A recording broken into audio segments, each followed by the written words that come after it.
갈라디아서 5장 13절부터 26절 말씀 읽도록 하겠습니다. 형제 자매 여러분, 하나님께서는 여러분을 부르셔서 자유를 누리게 하셨습니다. 그러나 여러분은 그 자유를 육체의 욕망을 만족시키는 구실로 삼지 말고 사랑으로 서로 섬기십시오.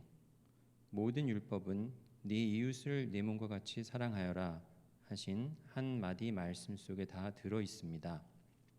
그런데 여러분이 서로 물어뜯고 잡아먹고 하면 피차 멸망하고 말 터이니 조심하십시오. 내가 또 말합니다. 여러분은 성령께서 인도하여 주시는 대로 살아가십시오. 그러면 육체의 욕망을 채우려 하지 않을 것입니다. 육체의 욕망은 성령을 거스르고 성령이 바라시는 것은 육체를 거스릅니다. 이 둘이 서로 적대 관계에 있으므로 여러분은 자기가 원하는 일을 할 수 없게 됩니다. 그런데 여러분이 성령의 인도하심을 따라 살아가면 율법 아래에 있는 것이 아닙니다. 육체의 행실은 환히 드러난 것들입니다. 곧 음행과 더러움과 방탕과 우상숭배와 마술과 원수매짐과 다툼과 시기와 분냄과 분쟁과 분열과 파당과 질투와 술취함과 흥청망청 먹고 마시는 노름과 그와 같은 것들입니다. 내가 전에도 여러분에게 경고하였지만 이제 또다시 경고합니다. 이런 짓을 하는 사람들은 하나님의 나라를 상속받지 못할 것입니다. 그러나 성령의 열매는 사랑과 기쁨과 화평과 인내와 친절과 선함과 신실과 온유와 절제입니다. 이런 것들을 막을 법이 없습니다.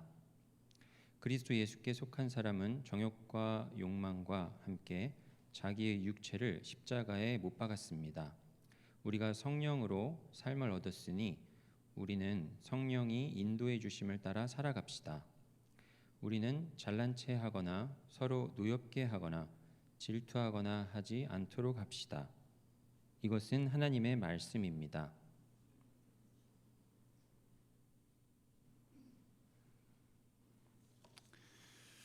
기도하겠습니다.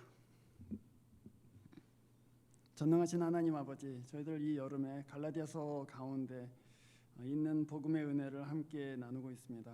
주님께서 여러 모양으로 저희들 삶 가운데 말씀하여 주시는 것들을 받아들이고 또 순종하고, 그리고 믿음 가운데 반응하면서 하나님의 말씀이 저희 삶 가운데 일으키시는 귀한 은혜와 역사들을 경험할 수 있도록 도와주시옵소서. 특별히 오늘 이 말씀 통해서 하나님께서 저희 삶 가운데 하시는 말씀들을 주의 깊게 듣고 또 하나님께서 우리 삶을 인도하시는 방향으로 우리 자신을 맞추면서 살기를 소원합니다.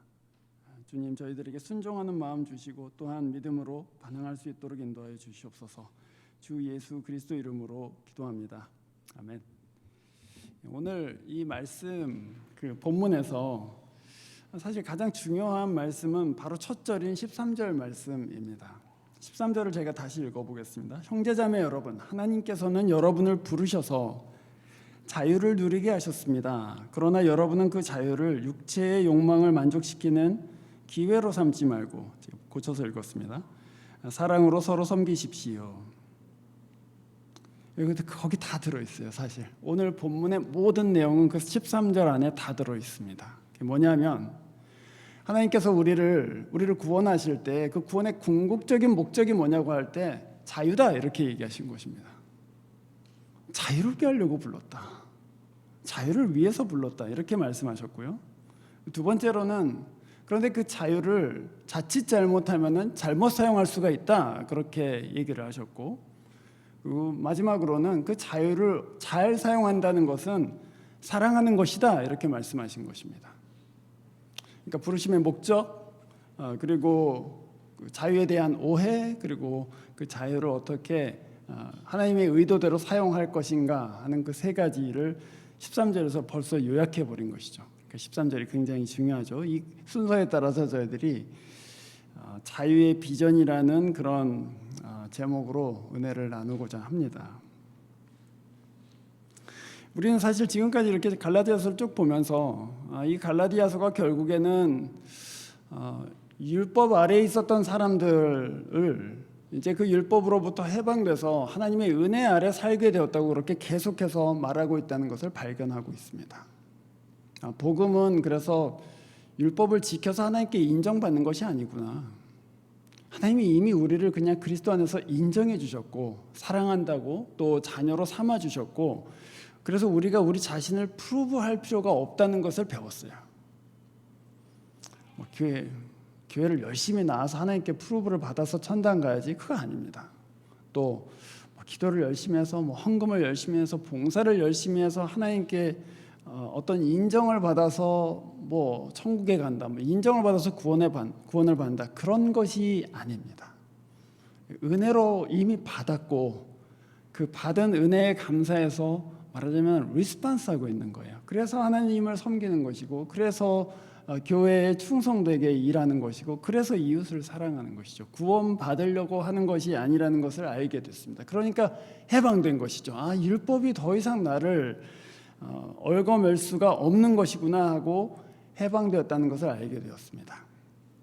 그러면 이제 자유가 생겼잖아요. 내가 굳이 율법을 이렇게 율법을 지켜야지 하고 이렇게 노이로제가 걸리지 않아도 되는구나. 나는 이제 편안하게 살 수가 있구나. 내가 혹시 율법을 어겨서 구원받지 못하는 거 아닌가 하는, 또는 하나님께서 나를 사업을 망하게 한다시거나 무슨 질병이 일어나게 하신다거나 그런 게 아니구나. 나는 하나님께 그냥 인정되었구나. 그러니까 이제 마음 편하게 살 수 있겠네.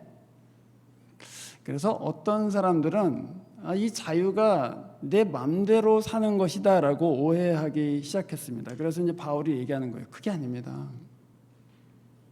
하나님께서 우리에게 주신 자유는 맘대로 사는 것이 아닙니다. 그 얘기를 하는 것이죠. 자유는 기회입니다.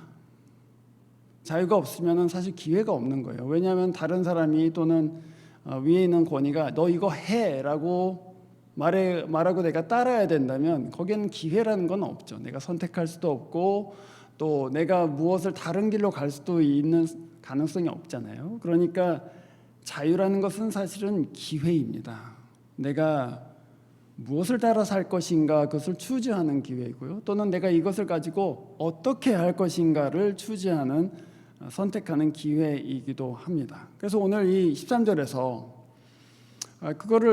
그 자유를 육체의 기회로 삼지 말아라.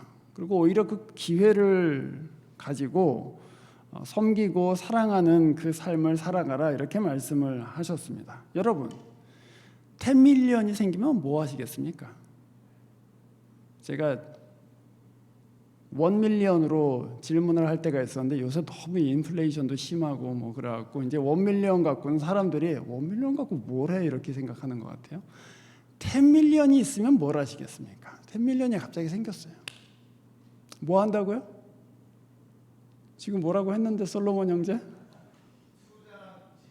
투자랑 집 일단 투자를 하고 그래서 노후 연금을 마련한 다음에 집을 하나 산다, 그렇죠? 네. 얼마짜리 사고 싶어요? 1밀리언짜리 집은 사야 되겠다. 그러니까 벌써 10분의 1 없어졌네, 그렇죠? 네. 그러면 이제 우리 솔로몬 같이 좀 이제 혈기왕성한 우리 그 형제들은 또 차를 좋아합니다. 네. 그래서 람보르기니 한 서너 대는 있어야 되지 않나? 그래서 이제 람보르기니를 이렇게 사서 벤틀리도 좀 한 대 있어요. 롤스로이스도 좀 있으면 그래서 한 서너 대 삽니다. 그러면 한 반이 없어져요, 그렇죠? 그러고 나서는 세계 여행을 한번 해야 되는데 그거를 그냥 수케이스 들고 다니는 거 그러니까 전 세계 타고 다니자. 그러고서는 이제 그런 여러 가지 사실은 하고 싶은 일들이 있습니다, 그렇죠? 근데 여러분 실제로 우리가 잘 알다시피 미국에서 이 복권에 당첨된 사람들은 10밀리언이 뭐예요? 20밀리언, 30밀리언 이렇게 받기도 합니다, 그렇죠? 근데 이 사람들 중에 그 10밀리언 훨씬 넘는 금액을 받아서 행복해진 사람이 거의 없습니다. 그걸 잘 아실 것입니다. 말하자면 엄청난 기회가 생긴 것이죠. 일하지 않아도 되는 기회가 생겼습니다. 또 재정 때문에 안달복달하는 마음을 안 먹어도 되는 걱정하지 않아도 되는 기회가 생겼어요. 그리고 내가 하고 싶은 거를 좀 하고 살자 하는 그런 기회도 생겼습니다. 그런데 자기 안에 하고 싶은 것들을 다 하기 시작하거든요. 우리 솔로몬 형제 말대로 사람들이 제일 먼저 하는 건 뭐냐면 사실 집을 사는 것입니다. 집을 사도 대저택을 사요. 자기가 청소하지 않고 다 불러서 청소하기 시작합니다. 차도 몇 대는 있어야 되겠다고 요트도 사고 막 이렇습니다. 자기가 하고 싶어 했던 것들을 다 할 수 있는 기회가 생겼는데 그 사람들이 사실은 결국에는 다 불행하게 끝납니다. 가족들 간에 다툼이 일어납니다. 자기가 하고 싶은 거를 다 하는데도 그것이 자기한테 만족함을 주지 못합니다. 그러니까 어떻게 생각하면은 그 기회가 자기 안에 있는 것들을 다 해볼 수 있는 그 기회를 가졌는데 그것이 자기를 행복하게 한 것이 아니라 오히려 자기 인생을 파멸로 가지고 갔다는 것 아니겠습니까? 저는 그렇게 생각합니다. 하나님이 우리한테 어떤 우리가 감당할 만큼의 기회를 주시는 것이 참 복이다 그런 생각을 해요. 우리한테 예수 잘 믿는 사람들이 복권에 잘 당첨이 안 됩니다. 참 안타깝죠, 그렇죠? 예수 잘 믿으면 복권에 당첨돼야 될 것 같은데 예수 잘 믿는 사람 치고 복권 당첨된 사람이 없습니다. 왜 그럴까요? 왜 그런지 아세요 혹시? 복권을 안 사요. 복권을 안 삽니다. 그 요행으로 오는 것을 본능적으로 별로 좋아하지 않는 게 있어요. 하나님이 공급하시려고 하면 하나님이 정상적으로 공급하신다.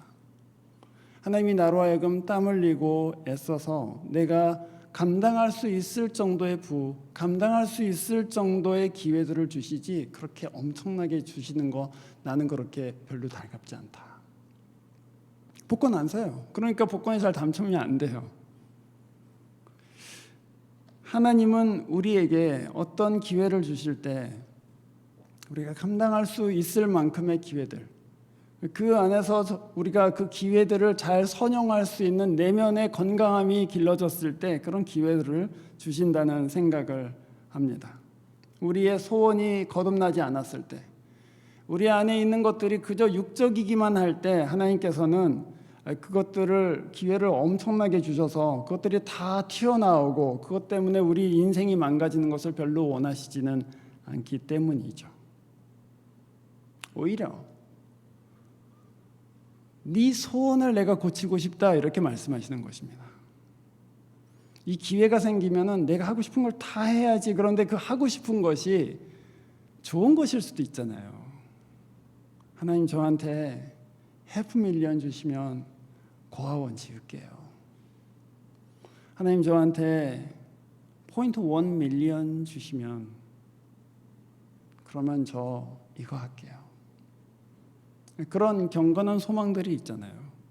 그래서 그런 것들을 놓고 기도하기도 하고 또 그런 것들을 하나님 앞에 아뢰기도 하는 것이죠. 그래서 하나님께서는 사실은 기회를 먼저 주시기 전에 우리 내면을, 우리 안에 있는 그 디자이어들을 고치기를 원하시는 것이죠. 그게 사실은 우리가 자유를 생각할 때 깊이 생각해 봐야 될 문제입니다. 자유가 우리를 행복하게 하는 것인가 아니면은 그 자유를 통해서 선을 행하는 것이 우리를 행복하게 하는 것인가, 이제 그것입니다. 근데 우리가 자유를 선용하기 위해서는 그래서 그 가이드가 필요한 것입니다. 그냥 자기가 생각한다고 생각한 대로 자유를 잘 사용할 수 있는 것이 아니고 선생님이 필요하다. 누군가 나를 인도해 줘야만 된다 하는 생각을 하게 되죠. 그래서 오늘 본문에 성령의 인도하심을 받으라 이렇게 말씀하십니다.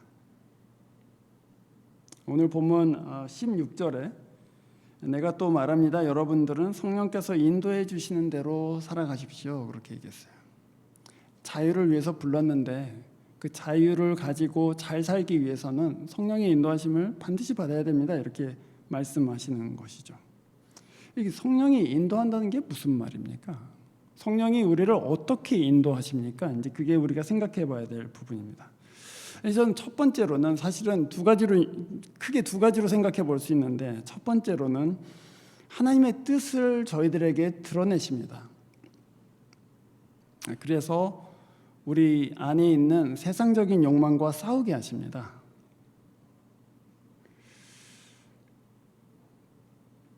우리가 성령의 은사, 성령의 어떤 오심을 경험한다는 것이 거기서부터 출발합니다. 자기는 자연스럽게 품은 생각인데, 그리고 자연스럽게 원하는 것인데, 성령이 우리 안에 일하시기 시작하면서 이 갈등이 일어나는 것을 발견하게 됩니다. 그것이 17절 말씀이죠. 육체의 욕망은 성령을 거스리고 성령이 바라시는 것은 육체를 거스릅니다. 사실 거기에 갈등이 있다는 것 자체가 하나님께서 우리 마음 가운데 일하고 계시다는 것입니다. 나는 남한테 해야 될 거 없으니까 당연히 바랄 수 있는 것인데, 성령이 오시면서 이것 말고 사실은 다른 것으로 하나님께 영광을 돌릴 수 있지 않나? 그래서 안에서 갈등이 일어나는 것을 경험해요.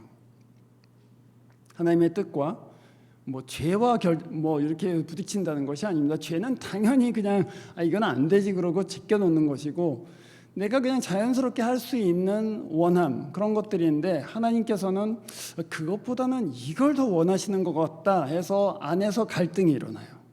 그것들을 경험하기 시작합니다.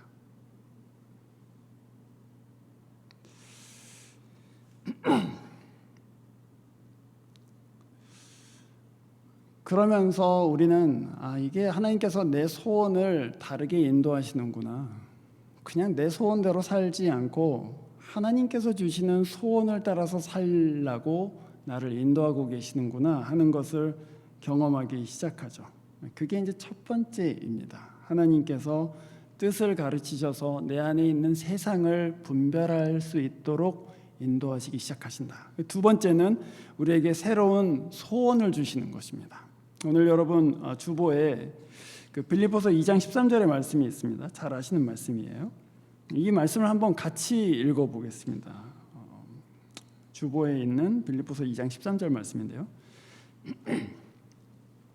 하나님은 여러분 안에서 활동하셔서 여러분으로 하여금 하나님을 기쁘시게 해드릴 것을 염원하게 하시고 실천하게 하시는 분이십니다. 우리 안에 활동하시는데 우리 안에 염원하게 하신다. 이 말이 영어로는 사실 디자이어라고 번역하는 게 제일 쉬운 말인데요. 어떤 새로운 디자이어를 주셔서 하나님을 기쁘시게 하는 것을 나로 하여금 행하게 하신다, 그 얘기입니다. 우리한테 아까 아이들한테 설명한 것처럼 율법을 지켜야 돼 그렇게 강제로 하시는 것이 아니고 우리의 디자이어를 바꾸신대요. 그래서 그 디자이어가 하나님의 뜻을 행하기에 합당한 디자이어로 만드신다는 것이죠. 그것이 성령께서 우리에게 하시는 아주 중요한 일입니다.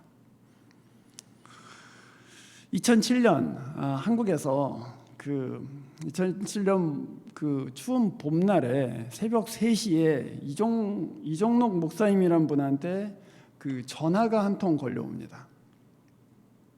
새벽 3시에 누가 전화를 해? 그러고서 이제 받았더니 목사님한테 저 건너편에서 어떤 젊은 여자분이 이렇게 얘기하는 거예요. 목사님, 교회 앞에 아이를 하나 두고 갑니다. 잘 돌봐주십시오. 그리고 탁 끊어요. 그래서 이게 무슨 소리야? 그러고 교회 앞으로 갔더니 그 종이 박스에 아이 하나가 들어있는 거예요. 추운데. 그리고 이제 아이의 이름과 이 아이를 도저히 제가 미혼모인데 도저히 이 아이를 감당할 수가 없고 키울 수도 없어서 그냥 여기에다 교회에다 맡겨두고 갑니다. 잘 돌봐주세요. 그러고 편지를 써놓은 것이죠.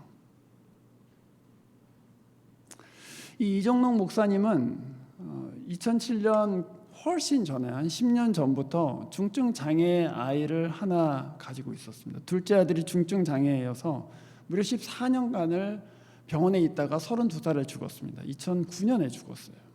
그러니까 14년을 아들 병수발을 하고 병원에 있으면서 이 목사님은 사실 목회를 크게 할 수도 없었고 또 자기가 원하는 것들을 하지 못하고 살았죠.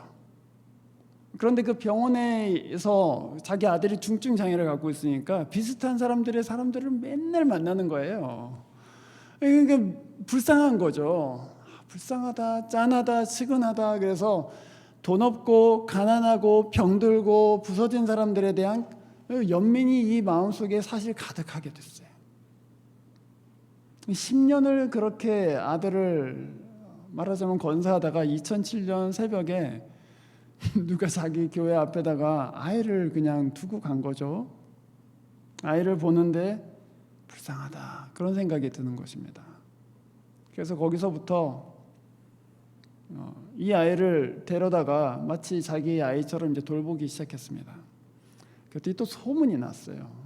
저 교회에서 버려진 아이를 잘 돌본다더라. 그러고서는 사람들이 아이를 거기다가 갖다가 말하자면 맡겨놓고 가는 거예요. 그래서 결국 시작된 것이 베이비박스입니다. 혹시 추운 겨울날 그렇게 길가에다 놨다가 아이가 죽을 수도 있으니 교회 벽을 뚫어갖고 말하자면 도서관 같은 데서 디파지터리 있잖아요. 뚜껑을 열고 아이를 넣은 다음에 다시 뚜껑을 덮으면 아이가 건물 안으로 들어가는 것이죠. 우리가 잘 돌볼 테니 미혼모라든지 강간으로 인해서 임신해서 아기를 낳았다든지 그런 수많은 말할 수 없는 그런 어려움들 때문에 아이를 도저히 키울 수 없는 사람들 아무데나 버리지 말고 여기다 넣어놓고 가라. 그렇게 해서 베이비박스를 시작했고 20년 넘게 2,000명의 아이들을 거기서 건져냈습니다. 근데 사실 생각해 보면 하나님께서 그 아들, 중증 장애인 아들 돌보느라고 10년을 그렇게 고생하고 애쓰면서 이 세상에 참 힘들고 어려운 사람들에 대한 긍휼한 마음을 이 목사님 안에다가 하나님께서 꼭꼭 채워 넣으시고, 그리고 나중에는 이 오갈 데 없는 아이들 내가 돌봐야지 하는 그런 마음 주신 거잖아요. 우리가 생각할 때는 저 되게 힘들겠다, 난 그렇게 살고 싶진 않아, 그렇게 살려고 하나님께서 막 명령하시지 않습니다. 그러나 제가 드리고자 하는 말씀은 그거예요. 하나님이 성령을 통해서 하시는 일들 가운데에는 우리는 지금 이해할 수 없지만 우리 안에 하나님께서 하나님 나라에 대한 어떤 디자이어들을 일구시는 과정일 수도 있다, 그런 얘기입니다.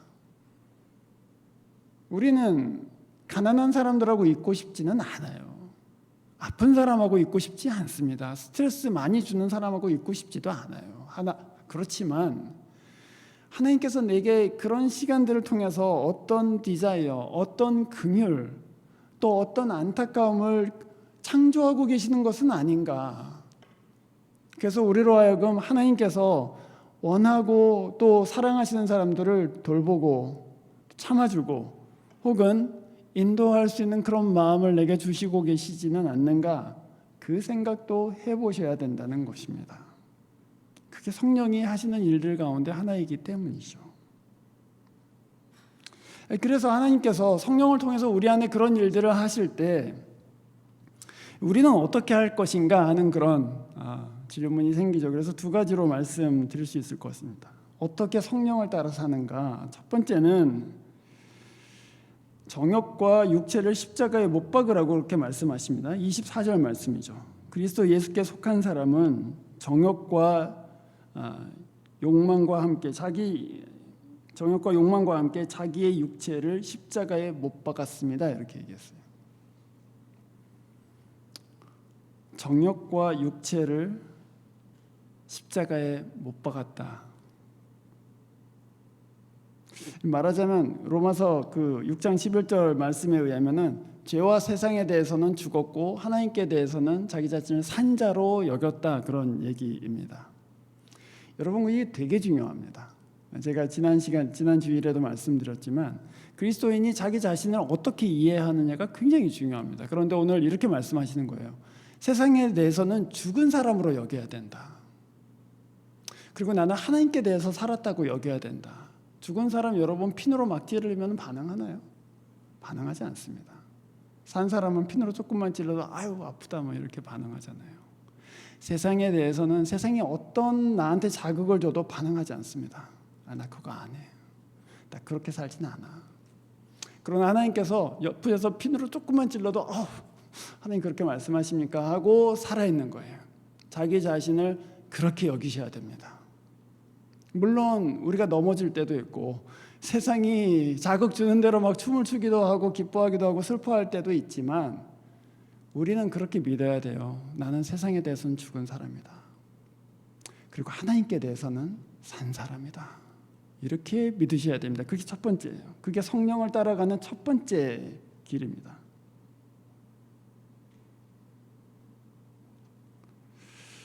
사실 그 여름 방학 동안에는 우리 교우들이 뭐 여행도 가시고 그렇기 때문에 새벽 예배에 나오시는 분들이 사실 굉장히 적습니다. 어저께 제가 짧은 간증을 하자면 어제 이제 그저께 밤이죠. 우리 노집사님이 한국에 가신다는 거예요. 우리 노집사님 한국 가시면은 올 사람이 없는데. 우리 데이빗도 잘 나오지만 알칸사 가서 언제 왔는지 제가 모르니까 데이빗도 안 나오고 그다음에 우리 노집사님도 안 나오시고 그러면은 나밖에 없는데 갈까 말까 취소할까 말까 이제 이런 생각을 하고 있었어요. 이제 막 육체의 정욕이 저로 하여금 야 그냥 취소하고 집에서 그냥 기도해. 뭐 아무도 없잖아. 근데 저한테 그런 생각이 드는 거예요. 아니 아무도 기도할 수 없으면 나라도 가서 기도해야지. 그래서 이제 기도하러 나왔어요. 아니나 다를까 아무도 없습니다. 그래서 6시 한 10분쯤 됐을 때까지 아무도 이제 오지 않으니까 제가 이제 그런 생각을 했어요. 그러면 진짜 내가 혼자서 기도하고 가야 되겠다. 그런데 갑자기 뒤에서 알렌이 뚜벅뚜벅 걸어 들어와요. 아니 달라스에 있던 애가 왜 여기 갑자기 나와서 새벽 예배를 나왔나? 그러더니 여러분들이 오셨습니다. 결국에는 한 6, 7분이 오셨어요. 그러니까 저는 그런 생각이 드는 거예요. 하나님이 잠깐 내가 아무도 안 올 텐데 그냥 포기해 이런 생각 드는데 내가 생각하지도 못한 그런 사람들 기도하게끔 인도하셔서 여기 오게 하시는구나. 그런데 내가 만약에 취소했으면은 그냥 기도 안 하고 지나갔겠구나. 그런 생각이 드는 것입니다. 그렇죠. 하나님은 그렇게 일하십니다. 이게 첫 번째예요. 정욕과 육체를 십자가에 못 박고 나를 하나님께 산 사람으로 믿기 시작한다. 두 번째는 이것입니다. 아까 자유를 기회라고 말씀드렸습니다. 그런데 그 기회라는 것은 여러 가지 형태로 옵니다. 시간이 될 수도 있고 돈이 될 수도 있고 또는 지위나 권한이 될 수도 있습니다. 그런 것들이 특별히 그런 것들이 이제 나에게 주어지는 시점들이 있어요. 뭐 학교를 새로 들어간다거나 또 새로운 잡을 잡는다거나 또는 어떤 인생의 페이지가 바뀐다는 그런 그때 하나님께 기도하시는 거예요. 물어보시는 거예요. 주님 어떻게 이것들을 사용하기를 원하십니까? 주님 어떻게 이 일들을 이 권한을 제가 사용하기를 원하십니까? 물론 그것은 직장에서의 권한이에요. 물론 그것은 직장에서의 기회입니다. 그러나 그거 하면은 내가 얼마만큼 벌고 그러면 내년 여름에 어디로 가고 이렇게 생각할 수 있잖아요. 그런데 그 생각을 하기 전에 하나님 어떻게 하기를 원하십니까? 무엇 하기를 원하십니까? 라고 묻는 것입니다. 특별히 이제 그 fall semester를 준비하고 계시는 여러분, 이 새 학기는 어떻게 하기를 원하십니까? 그 질문들을 하셨으면 좋겠습니다. 이 기회, 이 권한들을 가지고 주님 제가 무엇 하기를 원하십니까? 그 질문들을 꼭 하셨으면 좋겠습니다. 그렇게 해서 성령을 따라가시는 거예요. 아까 제가 처음에 말씀드린 것처럼 13절에서 하나님은 우리를 자유로 부르셨다 이렇게 되어 있습니다. 사실 번역이 아주 정확하지는 않습니다. 자유를 누리게 하려고라는 말은 없어요. 사실은 자유를 위해서 부르셨다 이렇게 되어 있어요. You are called for freedom 이렇게 되어 있어요. 그러니까 하나님은 자유를 위해서 나를 부르셨구나. 그러면서 이 오늘 우리가 읽은 본문에 되게 유명한 말씀이 나옵니다. 그게 22절과 23절이죠. 성령의 열매는, 우리가 성령을 따라 살면은 우리가 자유를 어떻게 사용할지를 알게 되는데, 그 성령의 열매는 이렇습니다 하면서 바울이 얘기하죠. 사랑과 기쁨과 화평과 인내와 친절과 선함과 신실함과 온유와 절제입니다. 이렇게 해서 성령의 9가지 열매를 얘기합니다. 그러니까 말하자면 우리가 자유롭게 된다는 것, 그리고 그 자유를 위해서 산다는 것은 바로 이런 열매들을 내 삶 가운데서 맺어가는 것이겠구나. 이 열매들은 다 어떤 도덕적인 캐릭터가 아니고 나와 어떤 사람 사이에서 일어나는 것들입니다. 사랑과 기쁨과 화평과 인내. 그냥 혼자 인내하는 사람은 없어요. 누구와의 관계 안에서 인내해요. 혼자 살아가는 사람이 어디 있어요? 누군가의 관계 안에서 내가 사랑하기 시작하는 것이죠. 혼자 신실한 사람이 어디 있습니까? 어떤 사람과의 어떤 약속에 대해서 신실한 것이고, 어떤 사람과의 그 신의에 대해서 신실한 것이죠. 온유와 절제, 혼자 온유하고 혼자 절제하나요? 누구와의 관계 안에서 난폭하지 않고 온유한 사람, 누구와의 관계 안에서 자기의 성질대로 하지 않고 절제하는 사람, 다 관계 안에 있는 것들입니다.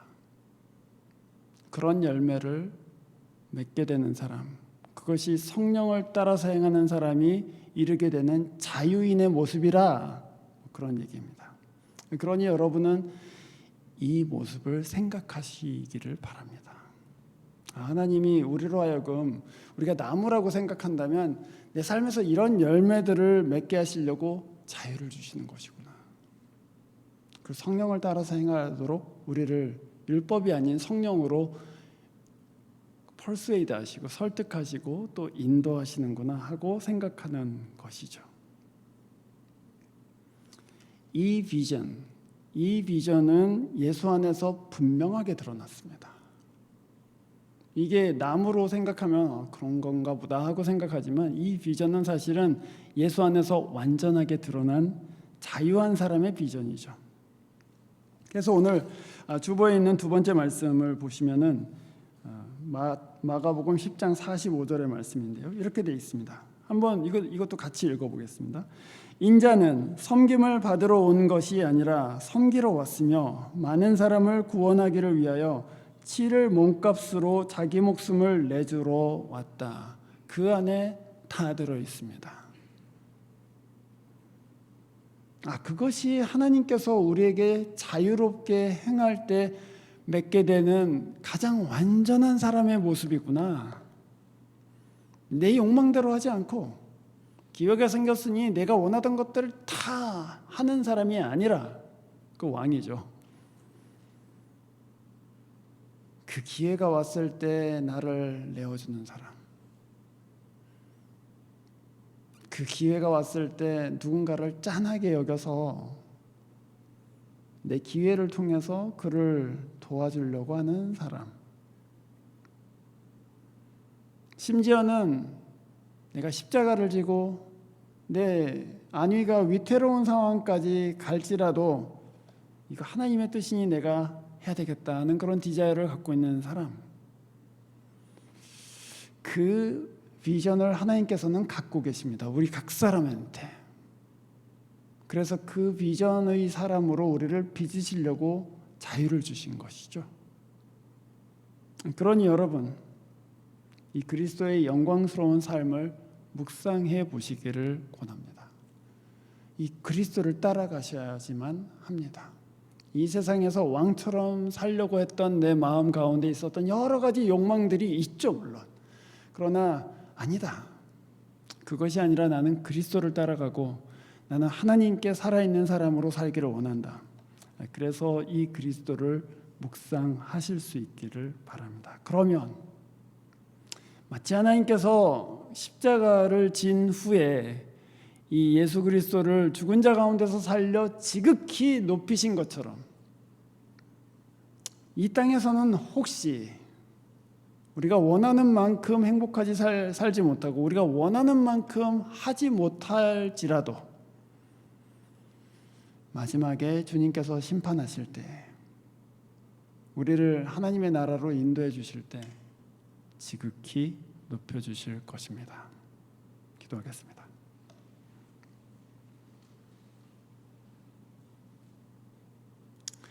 주님 은혜를 감사드립니다.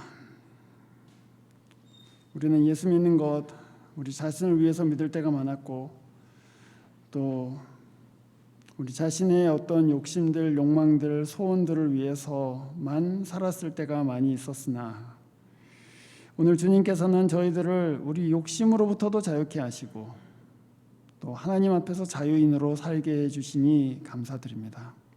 어둡고 미련한 저희들을 성령으로 인도해 주셔서 하나님께서 일하시는 것들, 또 가르치시는 것들을 깨달을 수 있게 눈을 열어주시고, 그래서 오늘 주님께서 우리들에게 드러내신 그 참 사람의 비전대로 빚어져서 하나님께 영광이 되고 온 세상에 구원의 통로가 되는 귀한 사람들 되도록 인도하여 주시옵소서. 주 예수 그리스도 이름으로 기도합니다. 아멘. 찬송가 183장 함께 찬송하면서 봉헌하겠습니다. 183장입니다.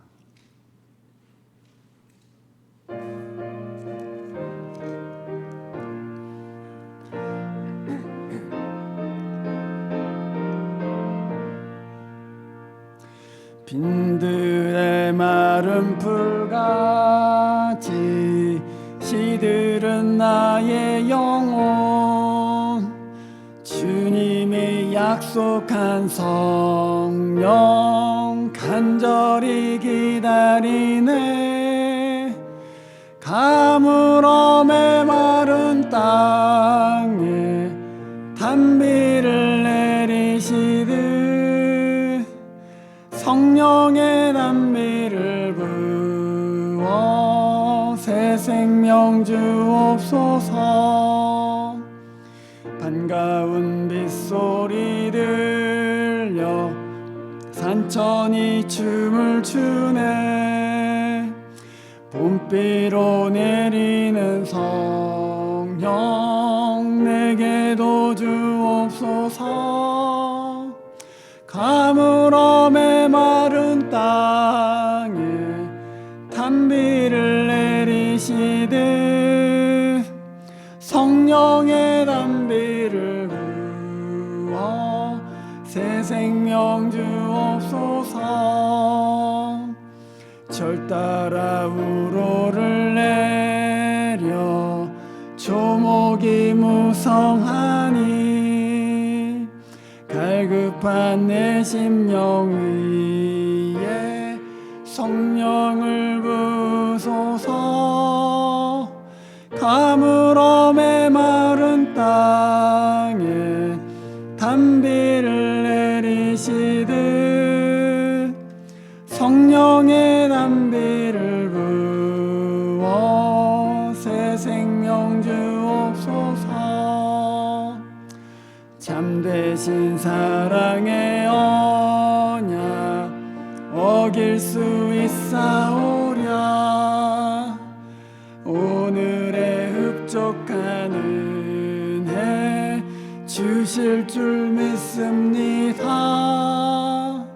가물어 메마른 땅에 단비를 내리시듯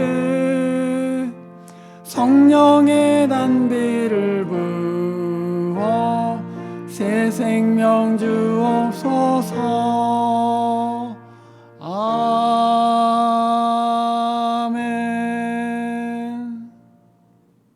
기도하겠습니다. 하나님 아버지, 저희들에게 이 모든 것들을 공급해 주시고 또 자유롭게 살게 해주시고 또 기회들을 허락해 주신 것을 감사드립니다. 하나님이 주신 기회들을 선하게 사용하기를 원하고 또 하나님께서 주신 물질들을 주의 뜻을 위해서 또 그 영광을 위해서 사용하기를 소원합니다. 드린 물질과 함께 저희들의 자유도 하나님께서 사용하셔서 이 세상을 평안케 하시고 또한 구원하시고자 하시는 주님의 그 거룩한 일에 동참할 수 있도록 인도하여 주시옵소서.